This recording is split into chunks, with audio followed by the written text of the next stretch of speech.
All right, guys. Our first guest on the Journeys podcast is Will Brown. Will currently is a professional basketball player who has made stops in Finland Division A, where he averaged nearly 27 points per game, and Mexico in the SEBA Pack, where he averaged 24 points, 4 rebounds, and 3 assists per game. Will is one of the most hardworking people and most disciplined people I know. I am very proud to have him as a guest, my very first guest on the podcast. Thanks for coming, Will. I appreciate it, man. I appreciate it. Thank you for having me. Yeah, man, of course. So, man, I just want to hear a little bit about your journey, man. I remember you going around a Ninth Street Park, man, on a skateboard and stuff. How'd you go from a skateboard rider, all the way to a professional basketball player? I mean, for me, I was always like an athlete. I guess you could say I was always outdoorsy. Yeah. So I did a little bit of everything. And even while I was skateboarding and stuff like that, I was still like hooping, but like it was like just a matter of me like taking it as serious as I wanted to take it. Um, Mm, and I realized like, and when I started growing and I started playing more and the people that I was getting surrounded with in the community, like it just made me love the game a lot more. And I saw that I could really get better and take it to another level. And then that's when I was just like, you know what, I'm gonna lock in on this. Gave yeah, it up, and then I was like, let's just grind. yeah. Now So, I'm here. around like what age would you say that you started to really take it serious and like just say, I'm gonna just go all in on basketball? I would say like 12 or 13. So to me, honestly, that's kind of late. Yeah, But yeah. like honestly, I was like, I'm happy that, I was even able to like the amount that I accomplished from 13 to now, like to me, like I will never like look down on it and take Mhm. it for granted. You know what I'm Right, saying? right. So what was that? That's about like maybe seventh grade, eighth grade? Yeah, like seventh grade. Okay, so yeah, I know you went to Hudson Catholic. Yeah. So what made you decide to go to Hudson Catholic? What was it strictly basketball or was it just a bunch of other stuff It involved? was like, so my mom, she was like, you're not going to public school, bro. You're not going to Dickinson. Like, ain't nothing wrong with that. So like, Yeah. just kind of like downplaying it. But I also lived down a block from Hudson, so it was just All like right. a walk. But that was mainly probably the big thing. Like my mom just didn't want me to go to like a public school and stuff like that. I knew a lot of people that was at Hudson already. And then actually the head coach of freshman at the time, AD, um, he had knew my uncle. So like I kind of like had like someone that I could work with. And then I ended up playing like summer league with them or coming in as a freshman that summer. I was working out with Merce and AD and them. So like, I was just like, yeah, like I'm locked in here. I'm just stick with it. So you never considered like other schools, like St. Anthony's was a basketball powerhouse, and there's all types of schools around. Honestly, St. Anthony's was definitely an option. I think it was just more so, like I said, because at that time my mom was working, I think the night shift at the hospital to the morning. So I was with my sister at night. So it was just easier Right. for her, like not having to worry about like, am I gonna be home on time to get me to school and stuff like that. And then I still got my sister she was a baby at the time, like Right. not even 1 years old. So it Yeah. was like, okay, like kind of just gotta take it for what it is at this point and just do that. Yeah, with your mom, I never knew that your mom like was working night shifts at the hospital, bro. Like, Yeah, yeah, that's crazy. But she obviously she got to be hardworking to be doing that. You think that's where you learn some of your hard work and like your lessons and values and all that stuff? definitely. I would definitely say, she had a big impact just because it was like for 14 years of my life, it was just me and her. You know what I'm saying? Yeah.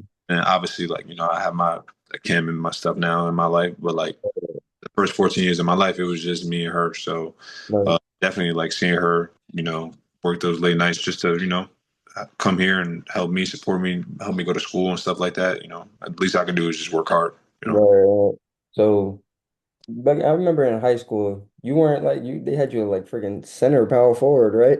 Yeah, bro. So, what made you like? Tell me a little bit about your high school journey, like from freshman year all the way through. Yeah, that was like it was a grind. I'm not gonna lie. So like I was in the summer every day with in the gym with Merce, the assistant coach at Hudson right now still, and AD at the time he was still there too. Like we would work on all the guard skills and stuff like that. Right. Even though knowing like I wasn't probably gonna play any type of guard because we had Javon Quinterly, Luther Right. Thomas, Lewis King. We ended up getting Shaq, and then we had like incoming freshmen that were like really good guards too. You know what I'm saying? And Right. I never had the. It's not that I couldn't play the guard. I just didn't have the enough Opportunity. Yeah. playing of Okay. the guard position. Like I worked out as a guard in the summer, but it's different when you work out as a guard and then when you actually step on the court and you got to play. You Right, know, right. I never had that experience, but every summer we would go in there. I'm in there two, three times a day, and Mm. then after that I'm at Hamilton, and after that I'm at taking a light rail to Hoboken, and we have Uh, Fourth Street playing. So it's like I was just making sure I was constantly getting reps, whether it was playing or in the gym with Merch on guard stuff, because right, I knew eventually, like I'm not a four, I'm not a five, like I'm right, six, right, 6'5". I'm right. gonna have to be guard if I want to like keep taking it to another level. So. Yeah. Did you play varsity all 4 years or was that So my freshman year, I played freshman JV, mm, sophomore year JV Vars, mm. junior year Vars, senior year Vars. Okay. Now what about the other side of that, like the AAU experience? Did you have any AAU or anything? I really didn't, honestly. I started playing AAU probably end of junior year. Mm. And it was for like, Wow, that's late, yo. yeah, it wasn't even like a like crazy team. Like we weren't on any type of circuit or nothing like that. It was just for me to like, just get exposure, play games, stuff like that. Um, Coach Nick had set me up with it. It was free, so it, Mm. it happened to work out for me. And it was down by my aunt's house in Middletown, New Jersey. So if anything, I was able to stay there late overnight and stuff like that. So it ended up working out. But um, yeah, I only played like I think like that summer AAU and in the senior year, maybe in the spring, and that was pretty much it. And when did you get your college opportunities? Was it off of that or off of AAU or was it just Bro, I'm gonna be honest, like, so for college, like, I kind of was like, because Nick would always say, like, oh, like, yeah, like, when he was talking to the young kids, yeah, we got Division I athletes in here. So I'm over here, I'm thinking, like, yeah, like, talk about me and all these other guys. Because he was talking about us, but, like, mm, in reality, like, I had to, like, look back, like, I wasn't a D1 athlete at that time. Like, right, just, that was just the reality. And, that's stuff you got to accept at some point. right, Um, and then looking back at it, I was like, dang, yeah, like I wasn't. So, in my head, I was like cocky. I was like, I could play hard in Division III. I was like, I'm gonna go to Barry, D2, mm, Sunshine State Conference. I was a walk on, tried out. I mm, made it to the team. Um, and at the end of the season, the coach wanted me to stay. He said that I would get some playing time, but he couldn't promise me anything because there wasn't any scholarships available and stuff like that. But at that time, like, I put on like good muscle mass. I learned the game a lot more from just being around those guys and playing with them. And I was like, I can go get a scholarship. And then that's when I went to JUCO. mm. And the JUCO was Essex, right? Yeah, JUCO was Essex. Yeah, talk a little bit about your time at Essex because I remember you over there killing, man. Bro, that was like a great time. That was like a coming out for me. Like, Yeah, honestly, yeah, for that sure. was just like Bobby was the head coach, Bobby Morgan, and then Ant Green was the assistant coach, and AJ Kemp. So those were guys that I really knew and trusted, especially because, like I said, Lewis King, I played with him in high school, so Ant Green was his brother, so that was a guy Right, that I trusted. right, Um, Bobby, I wanted me since high school, and then AJ, I knew AJ like my whole life, so right. it just felt right. So I ended up commanding there, and we had a good squad. I think we lost like the first game or two, and then we just like went on a rampage. And that was just like a breakout for us. Like it was me and I think another starting guard, Nick Pessy. He was really good. I think he was from like Slovenia. Um, but yeah, so that was like a real like good coming out for me. I think I was averaging like 16 and like six. Mm, Shot like 43% from three, 46% from the field, like second mm, team All American. mm, Uh, we won our conference. mm. We won district. We were supposed to go to nationals. COVID happened, so Yeah. I think that like was a big like canceller of opportunities for me Mm, as far as like setting the ground because like that was like the way like the direction everything was going like it was only up from there. So yeah. it kind of was just like damn like COVID But I messed. remember, I remember when COVID hit, man. I remember you were one player before, like, cause I was in school, I was in Westchester. Mhm. So when you were one player, and we were working out with staff and doing our thing, but then Yeah. when I came back, bro, like you were a whole different player, bro. Like we would have the park over here. What park is that? Oh, Barry Terry Lane. the Hare, Terry the Hare's park, right? Or Yeah, yeah, Berry Lane, yeah, Berry Lane yeah. Park. and they had the little summer run, bro. And I remember you went baseline and you dunked it. I'm like, yo, Yeah. I'm like, damn, Will really changed. Like he turned into a whole different player. Like you handling the ball, you creating your own shot. You know what I'm saying? That's just a testament to the work that you really put in, bro. That was amazing to see. But then after COVID, well, what was the next step? Because you didn't stay JUCO, right? Yeah, so eventually I ended up committing to a Division 2. It was in Maryland, but honestly, I don't even count it because I went down there for 2 weeks. We had like pods for workouts with my teammates, Uh, and my pod just happened to so get COVID, and then they ended up shutting down the season. So we ended up coming back home. So everything was online. So that season, like it was canceled. It was a COVID season. So I was just running every day, uh, literally like every day I would do a mile, stuff like that. I was lifting in my garage because gyms weren't open. Me and my boys, we would come over. He had brought like barbells, dumbbells, stuff like that, uh, and we set it up in my garage, and we just uh, was just working back here. And then my mom bought the hoop for the backyard. They used to have yeah, Steph in the backyard, AJ in the backyard. We used to just work out in right. the space we had and just get right as much as we can. Yeah, bro. I was something I always respected and I kind of admired about you is like, yo, you go get it no matter the circumstances. Like even today, I walked in the gym, right? And you using the worn out ball. You know what I'm saying? Going hard with the worn out ball, but it doesn't matter to you. Like you'll go hard no matter what. You know what I'm saying? You're making the best of your opportunities. Like you coming, well, we're gonna get into the next part, but after what school did you go to after that Maryland one? Yeah, so then that coach that I committed to, the one in Maryland, he had ended up getting a head coach job in Florida, Mm, NEIA, St. Thomas University. So I yeah, committed there. And that was rough, but it was an eye opener for me. So beginning of the season, um, one of my boys to this day, he's a professional too, Gus Stone. He was hurt at the time. yeah, So I was I was starting. I was getting good minutes, yeah, like a lot of good minutes. And I was actually probably I think our second leading scorer, like by like a .3 differential. I yeah, was at like 18, mm, and I was shooting the three ball at a high percentage, probably like 4 rebounds, something like that. And then he came back from injury, and my coach like he stopped playing me. I was doing like little things that would like get me off the court, but not enough to be like, yo, like your time should go down completely. But right, it affected me. I kind of got in my head, right, and from there, it kind of went down. I went from averaging like 18 to like 6 points per game, which is like a huge decrease. But like all that was with, like when my minutes went down. I went from playing 37 minutes to like 14 or 15, like at that. So it was like it was pretty tough on me mentally. But I stayed in the gym there, and me and that coach to this day were really good friends. And we had a conversation after the season was over, and he was just like, I feel like you want to be that guy. And, being that guy requires a lot of work. And at the time, like, I don't think I wanted to be that guy, but I definitely was comfortable with the role that I was in. And to me, like, the little mistakes didn't warrant not getting as much playing time um, as I had got. So that bothered me, and we had that honest conversation.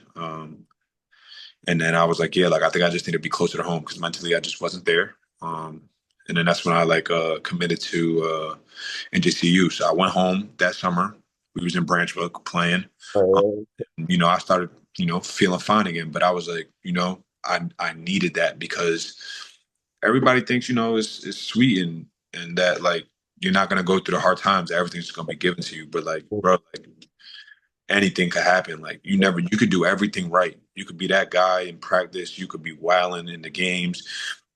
Coach might just like this other guy better, might play him more. Your minutes might go down. You might make one mistake, sit out the whole second half or 10 minutes of the whole second half. And then it's just like, what are you going to do mentally? And that's where I would look back at it now. And I'm like, I needed it. Like everything that happened to me as far as my college career went, I needed every single step of it. Me going to Barry, being a walk on, getting prepared as far as my body went, seeing the game, speed of the game. I needed that. Essex, that was my breakout. I right, needed that. Then I had a humbling, right? Mentally, right, you got to be prepared for anything. And yeah, that's what I got from St. Thomas. And then I went to NGCU, came back to the city for my last year. mm, And I had a good year. It was a different style of basketball for me, for him. for my coach. He was very old school. And basically he liked to play inside out. And he was one of those guys where he kind of tried to run the program like a Division I program. So he didn't want one guy averaging like 20 plus, 25 plus. He wanted five guys probably averaging around 10, Yeah. 11, 12, 13, doing like that. So you had multiple different threats on the court. Um, so I was one of those guys who averaged about like 11 to 12 at the D3 level.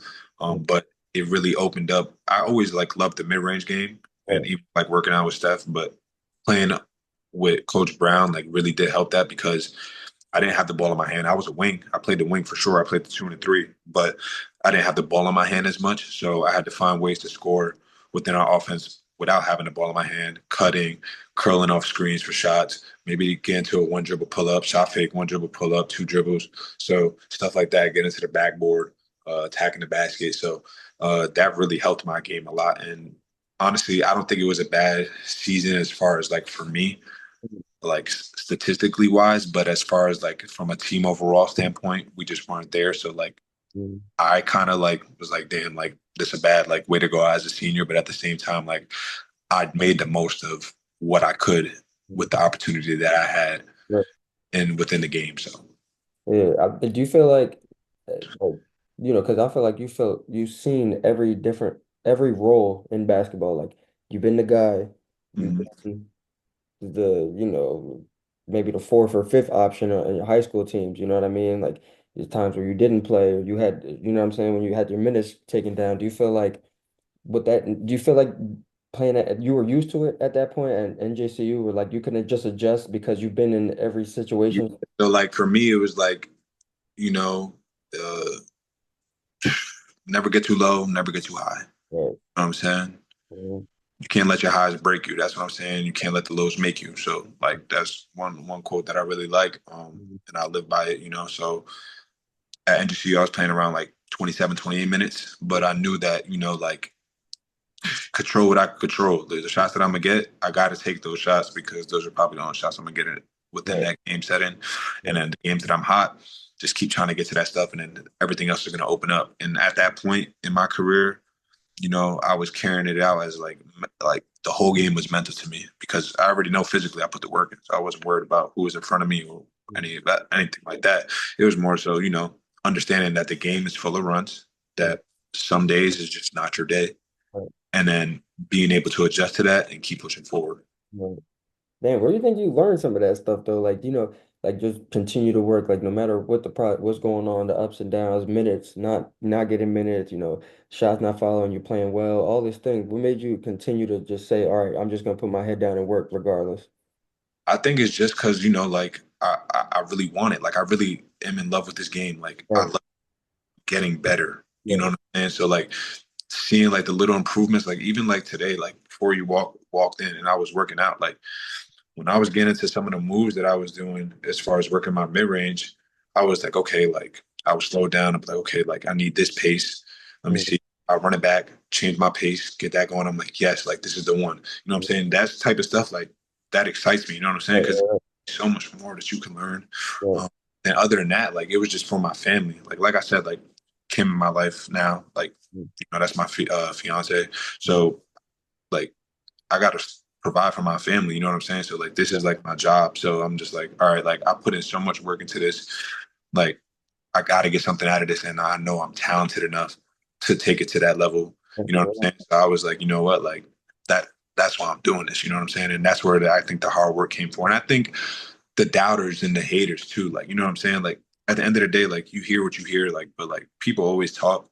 Right. And I think like that kind of motivated me too. It was just like, like, oh, like, I don't know if he could do it, like, he a Right. little soft or something like that. And to me, like I've never been soft. Like it was just more so just, understanding and trusting what I can do, Right. So Confidence in your game, man. yeah, you know what I'm saying? Like to me, I was never soft. And I've never said like to me, I'm a dog. Like I'm always go out there, play hard. Right. It is what it is. Like you're Right. going that's just what you're gonna get out of me. So Right.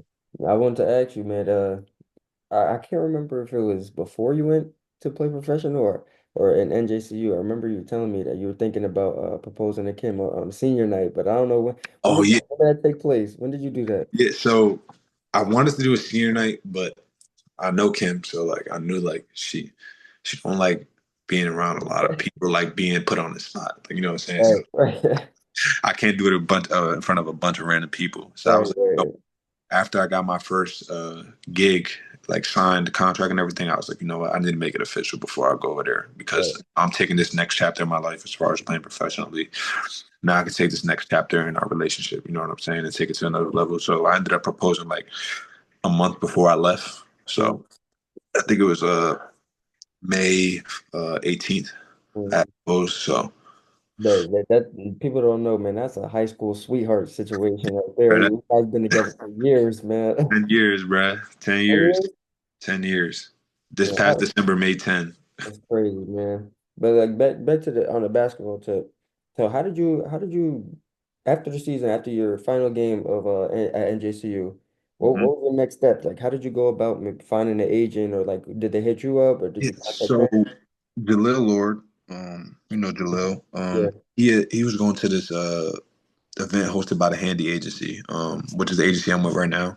right, Um, and basically, I had noticed they had hit me up, but I was still in the season. This was way like in the beginning of the season, so I left them on scene because like I was just like I can't go right now anyway. Like I'm in right, season, right. you know what I'm saying? And I in my head I was thinking like, oh, it's something right now. But after the season, I ended up hitting him up. You know, I was asking if they had any spots available. I was like, I saw you guys reached out to me. He was like, yeah. He was like, got guard spots available. So just let me know. But Bob, make a deposit. Come out here. It was in Mexico, Ensenada, Mexico. Um, it was going to be in front of, and it wasn't like oh, come try out. Like it was like there's professional coaches there, and you're using a professional coach's gym who coaches in a league out there that I ended up playing in.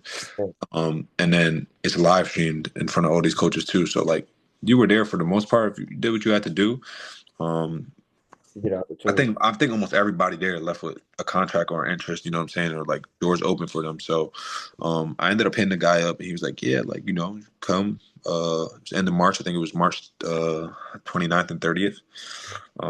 So right after the season, took like maybe a couple days to myself. I was just getting shots up, and then I just ramped everything up, getting ready for that event. Like I was in the gym 2, 3 times a day, just making sure that I was locked in. I probably stayed away from the weights a little bit, or just went a little lighter. But I was making sure I got a lot of shots up, and then get the skill working after with like Steph, Right. Pack Life, or Merce, or one of the trainers from NJCU, one of the assistant coaches. So I was just making sure I was like constantly in the gym, getting ready for that. Right. And so then so you went there and when you left did they hit you up, the team players, right? Right? So it's crazy because so the first day I had a solid day the first day, Mm, um, but my team, you know, we were actually really good. We ended up winning the second day when everything like counted, and you know, like it was win or go home elimination style tournament right. style. We ended up winning the whole thing anyway, but the first day it was kind of like we were getting a feel for each other, and I feel like guys were just trying to do a little too much. Um, No, you know that's what I'm how the saying? And showcase that's sometimes. what happens. Like you're trying to be a professional. You know what I'm saying? You get Uh, fancy. You get what I'm saying? You yeah, want to be the best, but like I feel like guys weren't sticking to their strengths at first. right, But I was just playing my game. You know, I wasn't forcing nothing, and I knew what I had to do, and what I kind of like had to present myself as. Like I had to show like that I could play anywhere from the 1 to the 3, right, and I can guard multiple positions too. So you know that's what I displayed. And then the second day, well, actually, no, back to the first day, we had like a shooting like little skill challenge, and I performed really well in that. So that was really good. Like it was just like 2 minutes up and down straight of mid-range shots that we had to do, and then threes. So that was really good. And the second day, that's when we got into the tournament styles, 3-on-3, 5-on-5. We ended up winning, and after I think our first game that we eliminated the first team, that's when Bai, which is the owner of the handy agency, he had, you know, called me to the side. We had a little interview, and he was like, "Listen, bro," he was like, "There's a team like in Finland, like very interested in you." right, So, first thing I did was, you know, I called Kim, right, and you know, I told her, and I was like, it was so surreal, like tears are coming down my face, and like I can even hear like her getting emotional on the phone right, because it's a dream come true. Like you, like not a lot of people, like well, more people than you think, but not a lot of people could say like, yo, like I play Division 3 basketball, and like now, like I'm getting an opportunity to play professionally. So that was like a very emotional moment for me. Yeah, I was talking to one of my friends, Matt Dade. Yeah, Played in the same league as you, and we were talking about you a little bit. And he was like, "Man, like his story is like so unconventional.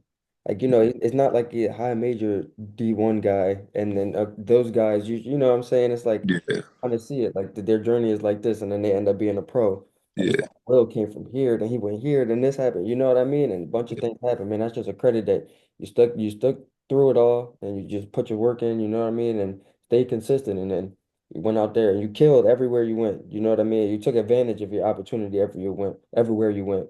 So yeah, that, especially in Mexico. So tell me a little bit about how you got to Mexico, and like the yeah. experience. So, back to like the first thing when I had got the Finland call. So the Finland, Europe, if you know, like European seasons probably don't start usually till like September. You know what I'm saying? They start ramping up for like, their pre-summer workouts and like end of July, beginning of August. Right. So, um, he had told me like, listen, like that doesn't start up till like September anyway, blah blah blah. So he was like, but a team in Mexico is like very interested, you know what I'm saying? And that's from June to, end of August. So I was like, you know what, like, yeah, like that's my first contract. Like, Ended take up it, being like taking it. great. Ended up being a great situation. Like the crib I went to, very nice. I ended up playing in Durango, Mexico, for the Reyes Durango in the SEPA Pack. And it was a great first season. Went out there. It was me and my roommate, another import. Mm. Um, to this day, that's my guy. He's like helped me so much through like just understanding, like especially my first year, like what I needed to do. Um, and then just how like agents and agencies worked and how the basketball world worked because he played a couple years already professionally. So, he was a big help. But, that was a great, like, I would say, like, for anybody like looking for entry level stuff like that, like the Stevie Pack was a great entry level for me. It gave me a chance to really learn, see the game.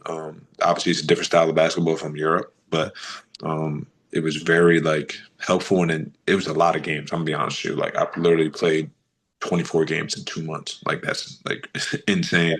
Yeah. But um, actually, because we made the playoffs too, it was more like 30. So it was like 30 games in 2 months. There was some days where that week I had four games in a week. You know what I'm saying? Exactly. We play Monday, Tuesday. We traveling. We off Wednesday, traveling. Like Yeah. Thursday, Friday, traveling back. Saturday off. Sunday off. Practice Monday. Playing Tuesday, Wednesday again. Like it was just like a whole bunch. So I mean, but it was like it was good. Like the exposure was there, and the comp, like the Americans, the imports and stuff like that. Like it was good. Like I'm not gonna lie. Like and some of those guys play Sipa Copa, which is Right. the that's Top big league in Mexico. top league out there. Sipa Copa and LMBP, like that's top league in Mexico. Some of those guys are playing out there, so like to be able to get some bump against them too, and see like I could compete with any of them. So like it was good. Like it was a really good good first experience. I know that you going out to Mexico had to do like wonders for your confidence, right? Because you seeing like, whoa, I could get this thing off, and I'm doing this. Not only can you call yourself a professional, you know what I mean, but you're getting numbers, like you going, you putting up like what you at 24. I say Yeah. that like 24 a game, right? But Mhm. you're killing out there, and then what did that do for your confidence? I mean, honestly, like it kept it like at where it was, but like I said, like I was never like a person who like got too cocky or Yeah, too high on myself. Like I was just like, this is what you're supposed to be doing, Will. Like you right, know what right, I'm saying? Like this is your job. You work hard. right, If someone can't guard you and you have a mismatch, like right, go right at them and get to it. Like you know what I'm saying? This is what you're here for. You know what I'm saying? So that was just my mindset about like all that stuff. I was just like, okay, like you're doing your job. Let's stay in the gym. right, You got another game the next day. You got another game. Like there's levels that I want to reach that I know I'm gonna reach, right, but it all requires me staying mentally locked in and staying level headed because just as quick as someone can average 24, they could average 10. They right. could they could have a really bad game. That shit happens. Like I had a couple bad games out there. You know what I'm saying? But it is what it is. Like, you can't control everything, but it's how you bounce back. So Yeah. So how do you feel after you left Mexico? You came home for what? like Maybe 2 weeks. 2 weeks, yeah. And then you right back and you go into Finland, right? The next opportunity is Finland. how do you feel like now that you like okay, I have that first little bit of experience on my under my belt. How do you feel going out to Finland? I felt really good, but I knew at some point, um, it was just going into it, I knew it was going to be different because European style basketball is just different. Like Mexico is more one on one, pushing the pace really, really fast.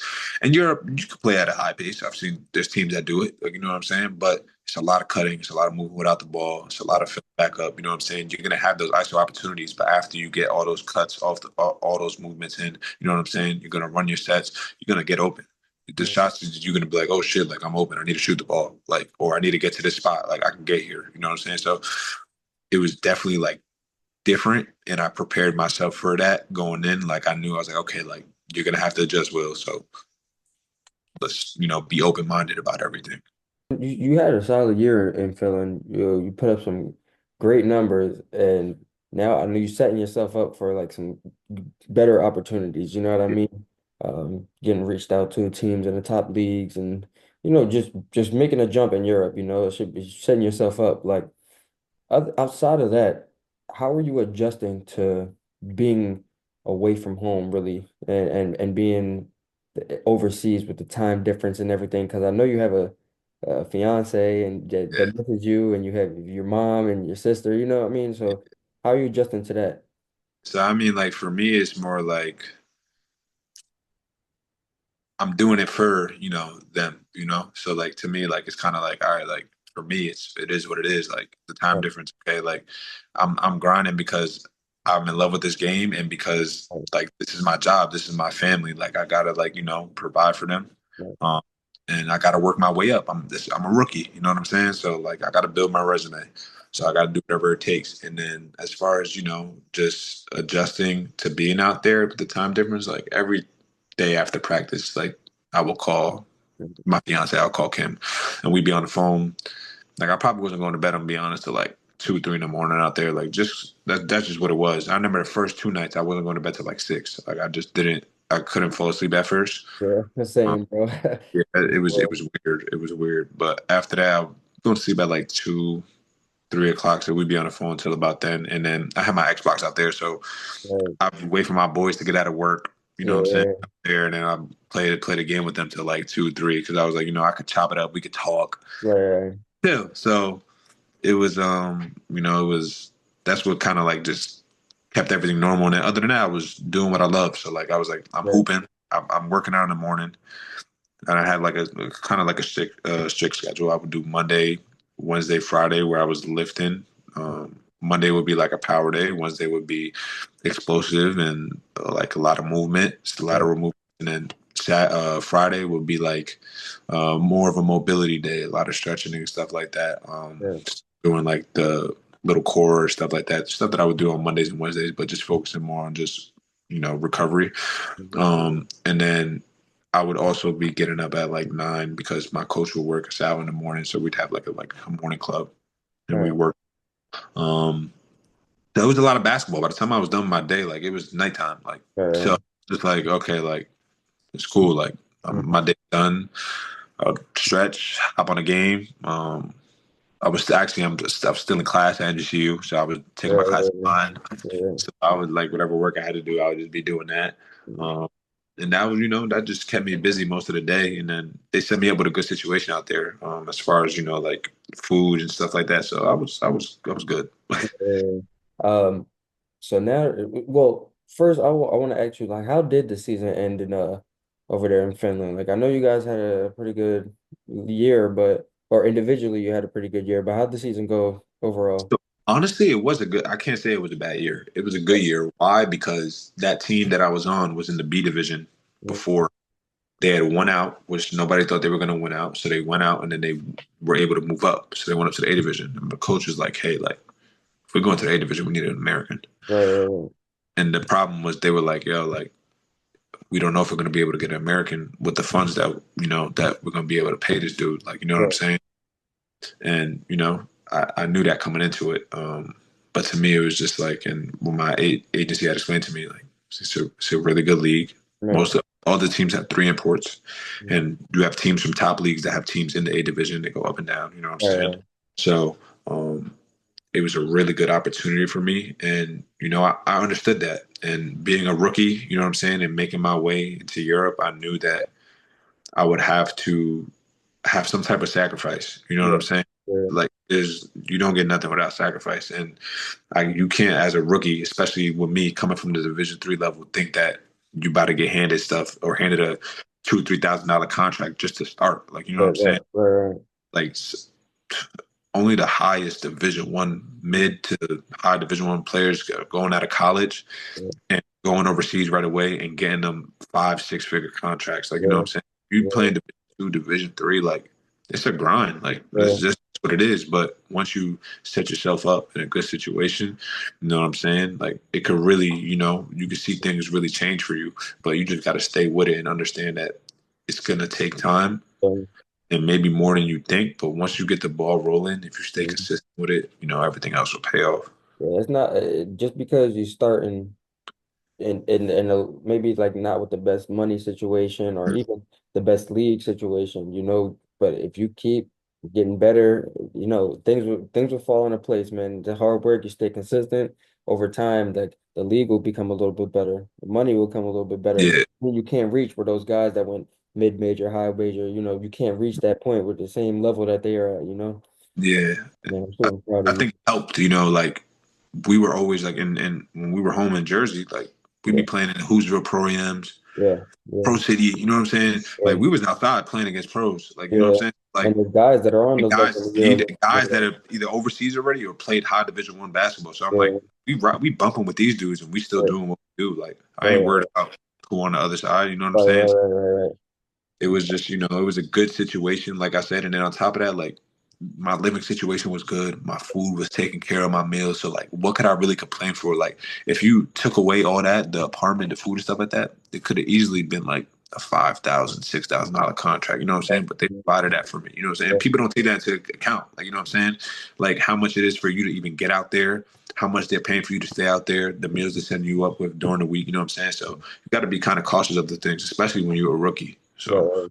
Yeah, just from talking to you, bro, I see like everything is perspective.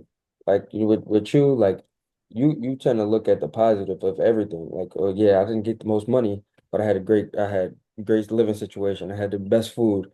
Or some other people may be like, man, I'm not getting no money.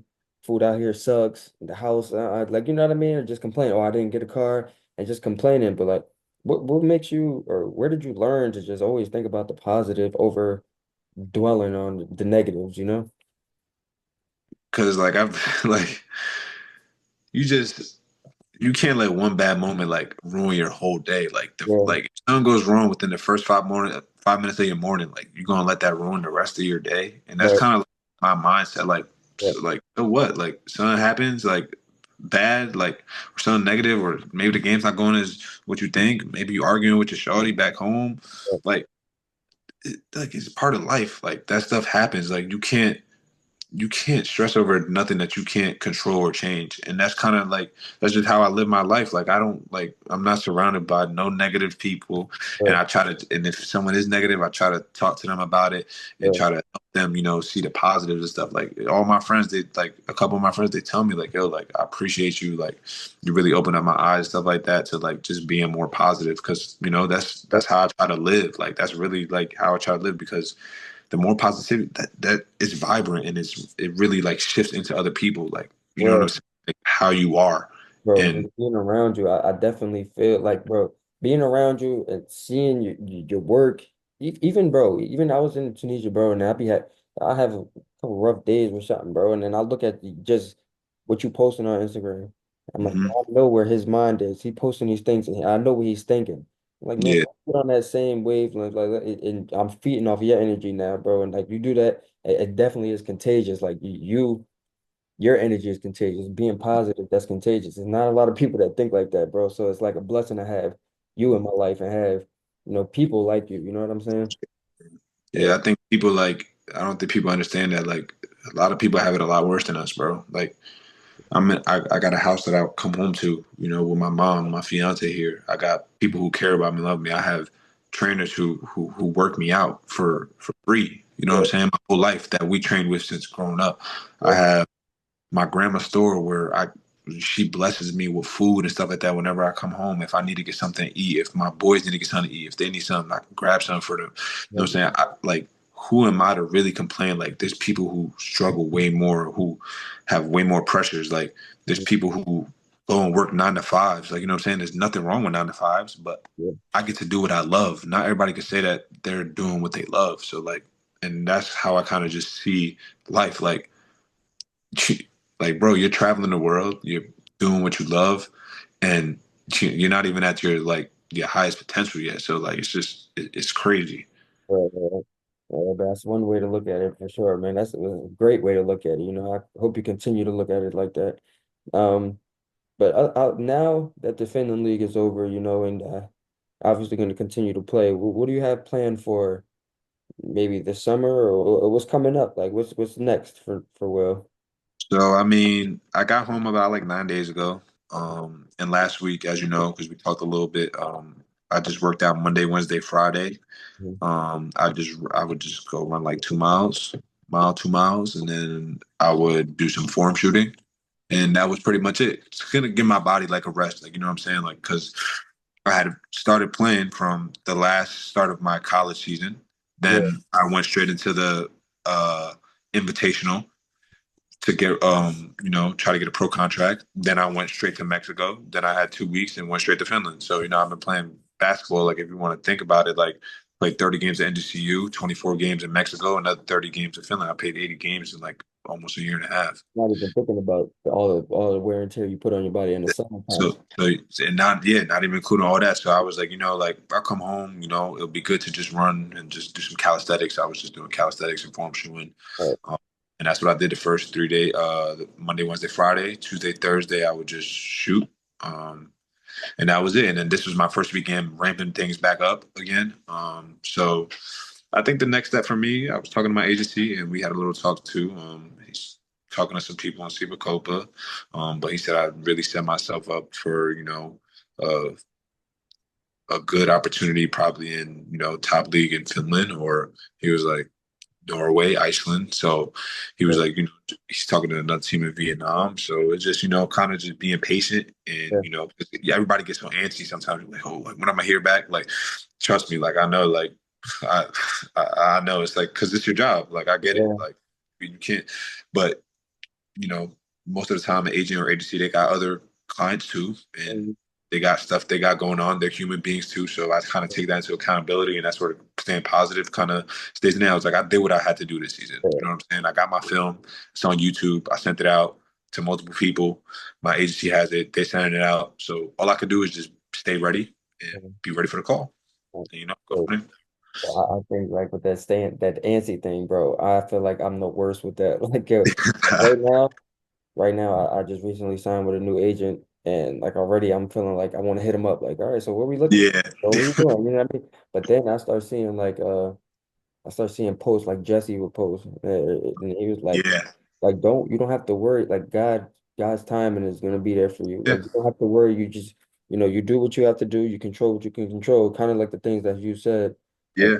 and God never messes up with His timing. So Mhm. so I'm trying to work on that and trying to be like, all right, Yeah. leave it up to whatever I can control and leave it out of my hands. But that it couldn't get nerve-wracking, bro.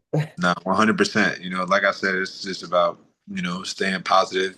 Jesse, the be posting his gems. I'll be watching him all the time. So he's like, Yeah, that stuff helps. And yeah, then, just understanding that, like for me, like to me, I just, as far as like the God thing goes, I just believe there's a higher being. And I believe if you do what's right and you put your work in, you'll be taken care of. And that's just, it is what it is. I don't really get too deep into the religion stuff, but I just know there's, someone out there that's, watching over us and paying us back for what we do and just being right. a good, good person and putting in work, so. Yeah, bro. Well, thanks, man. I appreciate you being my first guest on the Journeys podcast. Nah, it means a lot, bro. Like pack life ties, bro. Like that shit is crazy. Like they don't know. So it Really means grew a up, lot being man. your guest. Yeah, So yeah, man. I really appreciate you, man. Well, thank you for everything, bro. nah, Good for luck on sure, the rest bro. of your journey, man. Yep, yep. Likewise, bro.